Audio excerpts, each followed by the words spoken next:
Hello guys, welcome to my channel dreams का diaries Raya and the last dragon movie last part. यहाँ पर हमें पता चलता है कि इस जेम से जो पावर सीसू को मिली थी वो ये था कि वो किसी भी फॉर्म में बदल सकती थी, जिसे पाकर वो खुद भी काफी ज्यादा खुश होती है। वो पर्पल बालों वाली एक क्यूट सी लड़की बन जाती है और उसके बाद वो काफी ज्यादा खुश थी। लेकिन इस बात की खबर जब दूसरे लैंड को होती है तो वही बुरी लड़की जिसने बचपन में राया को धोखा दिया था वहाँ पर अपनी कुछ आर्मी के साथ आ जाती है और उन पर अटैक करने लगती है। लेकिन राया और सीसू वहाँ से भाग जाती हैं। जब वो वहाँ से निकलते हैं तो उन्हें एक छोटा बच्चा दिखाई देता है जिसकी एक छोटी सी बोट थी। वो बहुत ही प्यार से इन दोनों से कहता है कि आप मेरी बोट में आ जाएं। लेकिन राया सीसू ड्रैगन से कहती है कि कभी भी किसी पर ट्रस्ट मत करना। लेकिन वो लोग देखते हैं कि बोट काफी आहिस्ता चल रही होती है तो सीसू ड्रैगन जो कि स्विम कर सकती थी पानी में जाती है और दोबारा से ड्रैगन में बदलकर उस बोट को धक्का देने लगती है, जिससे वो बोट तेजी से चलने लगती है।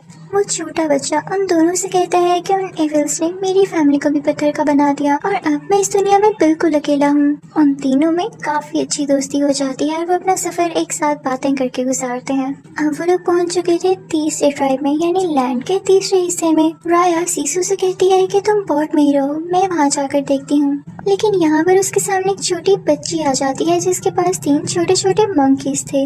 वो बंदर उसके जेम्स लेकर वहाँ से भाग जाते हैं, लेकिन राया उनका पीछा करती है और अपने जेम्स वापस हासिल कर लेती है। राया उन तीनों को पकड़ तो लेती है, साथ ही साथ उस छोटी बच्ची को भी, और फिर उनसे कहती है कि तुम लोग काफी चालाक लग रहे हो, काफी फुर्तीले भी हो, तो क्या मेरे साथ काम करना पसंद करोगे? इसके बदले में मैं तुम लोगों को काफी फ्रूट्स दूंगी और पैसे भी दूंगी। तो वो छोटी बच्ची बताती है कि मेरे पेरेंट्स को भी उन इविल ने पत्थर का बना दिया, मेरे पास और तो कुछ है ही नहीं करने को, तो मैं आपका साथ दूंगी। फिर वो लोग एक टीम बन जाते हैं। उतनी ही देर में हम देखते हैं कि सीसू ड्रैगन वहाँ पर पहुँच जाती है और लोगों से चीजें लेने लगती है क्योंकि उसने ये सारी चीजें देखी ही नहीं थी कभी पहले। लोग उसे पकड़ने लगते हैं, लेकिन तभी एक बूढ़ी औरत वहाँ पर आती है और सीसू के मुंह से ये निकल जाता है कि हम यहाँ पर जेम लेने आए हैं। तो वो बूढ़ी औरत उसे अपनी बातों में लगाकर अपने साथ ले आती है। यहाँ पर हम देखते हैं कि जेम का एक पीस इस बूढ़ी औरत के पास भी होता है। वो सीसू से कहती है कि मुझे जेम लौटा दो, वरना मैं उन इविल स्पिरिट्स को यहाँ पर बुला लूंगी और वो तुम्हारी जान ले लेंगे। लेकिन उसी वक्त वहाँ पर राया आ जाती है। वो सीसू को बचाती है और उस बूढ़ी औरत से वो जेम ले लेती है। फिर हम देखते हैं कि वो लोग किसी और ट्राइब में जाते हैं पत्थर का चौथा हिस्सा लेने के लिए। लेकिन वहाँ पर जाते ही उन्हें एक आदमी पकड़ लेता है जो कि वहाँ का सबसे अच्छा वॉरियर था। और तभी वहाँ पर वो बुरी लड़की भी पहुँच जाती है जिसने राया को बचपन में पेंडेंट दिया था और जो धोखेबाज थी। वो उन पर अपने सोल्जर्स के साथ फिर से अटैक करने लगती है, लेकिन अब की बार राया भी उससे बराबर लड़ रही होती है। लेकिन जब सीसू ये देखती है तो वो फौरन से ड्रैगन में बदल जाती है और अपने मुंह से स्मोक निकालने लगती है, जिसकी वजह से राया की जान बच जाती है। लेकिन अब सबको पता चल चुका था कि सीसू एक ड्रैगन है। जब वॉरियर ये देखता है कि ये तो वही अच्छा ड्रैगन है जिसने कभी आज तक किसी का कुछ नहीं बिगाड़ा, तो वो उससे इम्प्रेस होके उसे वो चौथा पीस भी दे देता है जेम का और उसे कहता है कि मुझे तुम पे ट्रस्ट है कि तुम सब कुछ ठीक कर दोगी। और अब वो लोग वहाँ से निकल जाते हैं। सीसू के पास ये पावर भी आ चुकी थी कि वो बारिश कर सकती थी। और अब जो आखिरी ट्राइब बच गया था जहाँ से उन्होंने जेम का आखिरी टुकड़ा लेना था, वो किसी और का नहीं बल्कि उसी बदतमीज लड़की का था जिसने राया को धोखा दिया था। तो सीसू से आइडिया देती है कि देखो, ऐसे क्या पता हमें वो जेम का टुकड़ा ना मिल पाए, क्योंकि वो लड़की काफी तेज है, तो क्यों ना हम उसे सुलह कर लें, उससे मिलकर वो जेम का टुकड़ा ले लें, क्योंकि बाकी 4 टुकड़े तो हमारे पास ही हैं। हम उसे कहेंगे कि ये हमें लौटा दो और हम इसे मिलाकर अपने किंगडम को अच्छा बना लेंगे। लेकिन राया सीसू से कहती है हरगिज़ नहीं। सीसू राया से कहती है कि मैं तुम्हें कैसे समझाऊं कि दुनिया में अच्छे लोग भी होते हैं, तुम्हें ट्रस्ट करना होगा और क्या पता तुम्हारे ट्रस्ट करने की वजह से सब ठीक हो सके। तुम तो एक अच्छे इंसान की बेटी हो ना।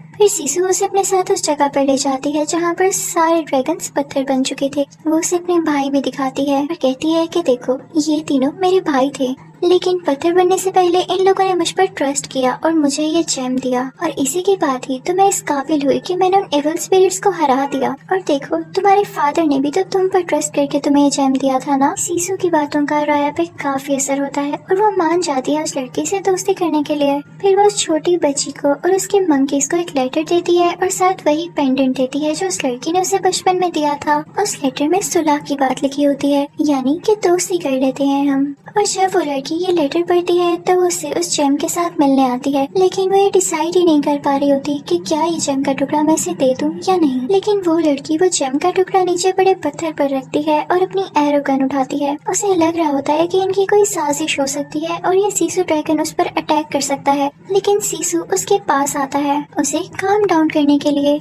लेकिन यहाँ पर उस लड़की से गलती हो जाती है, वो अपनी एरो गन से एक एरो उस सीसू ड्रैगन पर शूट कर देती है, जिसकी वजह से सीसू नीचे नदी में गिर जाती है। जब वो लड़की नोटिस करती है तो काफी ज्यादा डर जाती है, क्योंकि वो इविल स्पिरिट्स अब वापस आने लगी थी। सीसू पानी का ड्रैगन था और उसी की वजह से इस लैंड में पानी बाकी बचा था, वरना हर तरफ डेजर्ट बन चुका था। पानी खत्म होने लगता है और इस लैंड की बाउंड्री से वो इविल स्पिरिट्स आने लगती हैं। वो लड़की वहाँ से भाग जाती है और अब राया भी काफी ज्यादा वरिड होती है। जब राया को ये फील होता है कि सीसू अब मर चुकी है और उसके पास और कोई नहीं रहा, तो वो गुस्से में उस लड़की से लड़ाई करने जाती है। उन दोनों में काफी फाइटिंग होती है, दोनों एक दूसरे के साथ स्वॉर्ड से लड़ रहे होते हैं। दूसरी तरफ हम देखते हैं कि राया का पेट, वो छोटा बच्चा और वो वॉरियर जेम का एक पीस लिए हुए सबको प्रोटेक्ट कर रहे होते हैं। अंदर कैसल में राया की और उस लड़की की काफी लड़ाई हो रही होती है और राया उस लड़की को मारने ही वाली होती है कि उसकी नजर बाहर पड़ती है। वो देखती है कि पूरा शहर तबाह हो रहा है, हर तरफ इविल स्पिरिट्स ने अटैक कर दिया है। राया फौरन से बाहर जाती है अपने लोगों को पत्थर से बचाने के लिए, और अंदर हम देखते हैं कि उस लड़की की मदर को भी वो इविल स्पिरिट्स पत्थर का बना देती हैं। तो तब उसे एहसास होता है कि हम किंगडम एक ही थे, हमारा अगर कोई दुश्मन था तो वो एक ही, ये इविल स्पिरिट्स। उसे काफी दुख होता है कि काश मैं अगर पहले समझ जाती तो मेरी मदर भी पत्थर की न बनती। जब उस पर खुद ये बीतती है तो वो खुद भी राया का साथ देने लगती है और फिर बाहर जाकर उसी जेम के पीछे लोगों को प्रोटेक्ट करने लगती है। यहाँ पर राया को अचानक से याद आता है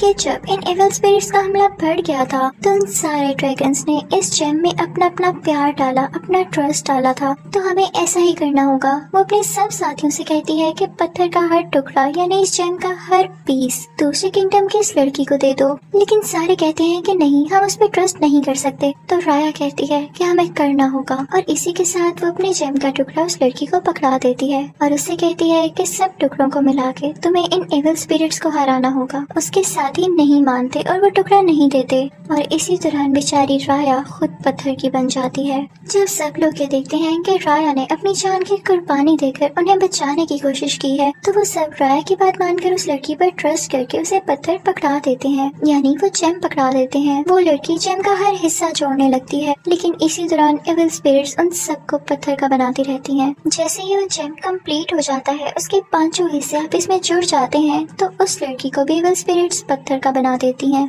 और फिर उसके जुड़ते ही कुछ ही देर बाद वो जेम चमकने लगता है। वो जेम काफी ज्यादा ब्राइट हो जाता है और उसमें से कोई एनर्जी निकलती है, और वो एनर्जी उन सब इविल स्पिरिट्स को मार देती है, और तभी वहाँ पर बारिश होने लगती है। इसकी पॉजिटिव एनर्जी की वजह से सारे पत्थर के लोग ठीक होने लगते हैं। और मजे की बात ये थी कि इसकी वजह से ड्रैगन्स भी जिंदा हो गए थे। बारिश होने की वजह से और ड्रैगन्स के वापस आने की वजह से नदियाँ भी भरने लगती हैं, रिवर में भी पानी आ जाता है, और सब ड्रैगन्स यहाँ डांस करने लगते हैं। फिर हम देखते हैं कि सारे ड्रैगन्स और इंसान आपस में मिलते हैं, और जिन जिन की फैमिलीज पत्थर की बन चुकी थी वो लोग भी अपनी फैमिली से एक हग करते हैं। सारे काफी खुश हो जाते हैं, और फिर राया भी अपने फादर से मिलने जाती है। राया के फादर उसे इतना बड़ा देख के काफी खुश हो जाते हैं और उन्हें अपनी बेटी पर प्राउड होता है। और तभी वहाँ पर सीजू भी आ जाती है, जो कि उनसे कहती है कि चीफ, मेरे पास आपके लिए एक तोहफा है। उसके पीछे से बाकी ट्राइब के लोग भी वहाँ पर आ रहे होते हैं, जिन्हें चीफ और राया ने काफी इम्प्रेस किया था। वो उनसे सुलह करने आए थे, और यहाँ हम देखते हैं कि वो जेम भी एक साथ हो गया था, और ये सारे किंगडम के लोग भी। चीफ और राया और सीजू को हम कैसे भूल सकते हैं, वो लोग काफी खुश थे। यानी एक दूसरे पर ट्रस्ट करने से, एक दूसरे का ख्याल रखने से, प्यार करने से सब चीजों को ठीक किया जा सकता है, और अगर हम साथ हैं तभी एक पावर है, अलहदा हम कुछ भी नहीं। Thank you for watching. Goodbye. Are you like this movie? Then like, subscribe and share and comment for next movie.